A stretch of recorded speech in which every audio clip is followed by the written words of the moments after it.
So hello dear student, अभी हम Google पर हैं और हमने बस जवाहर नवोदय सिलेक्ट किया है। वैसे तो मैं लिंक डिस्क्रिप्शन में दे दूंगी, लेकिन आपको एक बहुत ही बड़ी खुशखबरी देने वाली हूँ कि ये जो डेट है, एग्जाम का जो डेट रहने वाला था हमारा, जो 29 जुलाई था 2026 के एग्जाम के लिए, वो भी एक्सटेंड कराया गया है। मतलब आप 13 अगस्त तक फॉर्म भर सकते हैं। तो आराम से सारे डॉक्यूमेंट्स ले लीजिए और अभी आराम से फॉर्म भरिएगा। 4-5 दिन में फॉर्म भर दीजिएगा, लेकिन एंड तक वेट मत कीजिएगा। लेकिन अगर आपका छूट गया था डेट तो अभी टेंशन लेने की जरूरत नहीं है। मैं आपको वेबसाइट दिखा रही थी कि किस तरीके से जाकर आप सही ढंग से सारी इंफॉर्मेशन कलेक्ट कर सकते। तो ये सबसे पहली वेबसाइट है जवाहर नवोदय की, जो ऑफिशियल वेबसाइट है। वहां थोड़ी बड़ी चीजें आती है। और ये rcil.government.in की जो सेकंड वेबसाइट आती है, जो CBSE ITMS करके वेबसाइट है, वो हमारे काम की वेबसाइट है। वहां सारी डिटेल्स है। हम वेबसाइट पर जाते हैं तो वहां आपको पूरा सिलेबस दिख जाएगा, एग्जाम की डेट दिख जाएगी, सारी नोटिफिकेशंस दिख जाएंगी, प्रीवियस ईयर के पेपर्स दिख जाएंगे।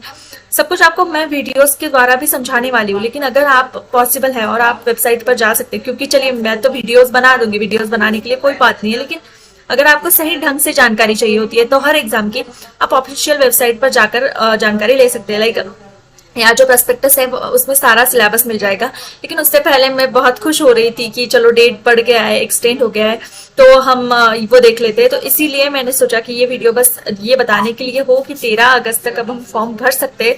तो अगर आपने अभी तक एप्लीकेशन फॉर्म भरा नहीं है तो भर दीजिए, क्योंकि डेट एक्सटेंड। और हाँ, करेक्शन विंडो के बारे में बहुत सारे सवाल अलग अलग जगहों पर मैंने देखे कि करेक्शन विंडो का क्या करे। तो हाँ, करेक्शन विंडो अभी आने वाली है। जब आपका फॉर्म फिलिंग का डेट खत्म हो जाता है उसके बाद करेक्शन विंडो आती है, जिसमें आपने अगर कोई गलती से कोई गलत इन्फॉर्मेशन फिल कर दी, हर एग्जाम के लिए होता है तो इसके लिए भी होगा। फिलहाल के लिए आप बस इतना समझ लीजिए कि आप अभी एग्जाम के लिए फॉर्म यहाँ से भर सकते हैं।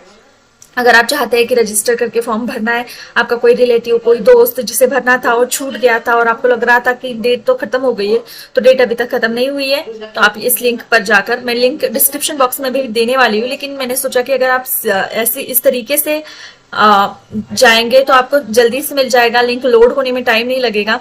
या प्रॉस्पेक्टस पढ़ा कि नहीं ये पूछ रहा है, यानी अपने वो जो सिलेबस में आप अगले वीडियो में आपको सिलेबस डिटेल में समझाऊंगी। क्योंकि हर एग्जाम का सही अप्रोच का तरीका यही होता है कि हम प्रोस्पेक्टस देके उसमें सिलेबस मेंशन किया हो, उसे डिकोड करते चले अपने हिसाब से और फिर उसकी पढ़ाई करें और वो सब कुछ। लेकिन प्रोस्पेक्टस में उसके अलावा डॉक्यूमेंटेशन, हमारा शहर और बाकी सारी चीजों के बारे में डिटेल इन्फॉर्मेशन होती है। तो मैंडेटरी होता है कि आप ये पढ़ ले। मैं उसका PDF जोड़ दूंगी या फिर आपको लिंक दे दूंगी, और अगर नहीं तो हम साथ साथ में वो सब कुछ पढ़ेंगे जो इम्पोर्टेंट है। अगर आप पेरेंट है और आप देखना चाहते हो तो प्लीज वो ध्यान से पढ़ना और देखना। अगले वीडियो में मैं बताऊंगी कि उसे किस तरीके से पढ़ा जाना चाहिए, सारी डिटेल हम जानेंगे। फिलहाल के लिए बस आप यहाँ पर जाकर मैंडेटरी इन्फॉर्मेशन भरेंगे, फिर एडमिट कार्ड यहाँ डाउनलोड होगा, लास्ट डेट अप्लाई की ये दिखा रहा है, date of exam will be, मतलब बता दी जाएगी, दिसंबर में शायद होगा, और रिजल्ट भी हमसे बाद में बताएंगे, मतलब जैसे एग्जाम कंडक्ट होती है उसके मुताबिक।